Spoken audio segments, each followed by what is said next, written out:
The U.S. Department of Health and Human Services has issued a new interim final rule to protect consumers against surprise medical bills and excessive cost sharing. On September 30th, it was the U.S. Department of Health and Human Services, along with the Department of Labor and the Treasury Department, that issued a new interim final rule implementing the No Surprises Act. This is the requirements related to surprise billing Part 2. It builds on the interim final rule Part 1 that was introduced back in July. Now, the consumer protections included in Part 2 of this rule include the following. It takes consumers out of the middle of a payment dispute between a provider and a health plan. It requires a good faith healthcare cost estimate for uninsured patients. It creates payment dispute resolution processes for uninsured patients or those who are self-pay in a hospital, and expands rights to external review when you have certain claims that are denied. You can have another look at those.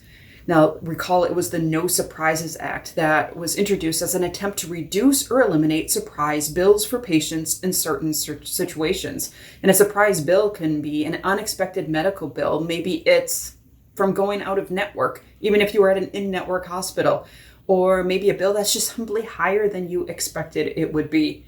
The act, however, doesn't prevent all surprise bills. For example, it does not apply to bills that come from ground ambulance services, which is a major source of surprise billing. Here's the timeline. This is actually the third rule the department has issued to implement the No Surprises Act. In July, like we said, the feds issued a rule on consumer protections against surprise billing, that Part 1. And earlier in September, the feds issued a proposed rule to help pull out data on air ambulance provider industries. Now, the public comment period on this Part 2 rule runs until November 29th, and we give you information in the description below if you want to comment on the No Surprises interim final rule. The consumer protections in these rules all take effect January 1st, 2022.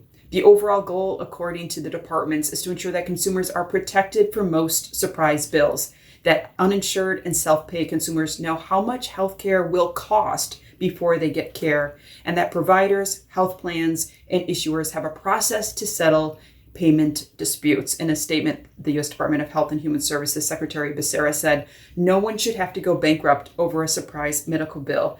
He continues, "Our goal is simple, giving Americans a better deal from a more competitive healthcare system." You can read the rule in the description below. We link to it in full, and that's where you'll find instructions on how to publicly comment on the rule. You can also read more on a fact sheet coming out of the Centers for Medicare and Medicaid Services.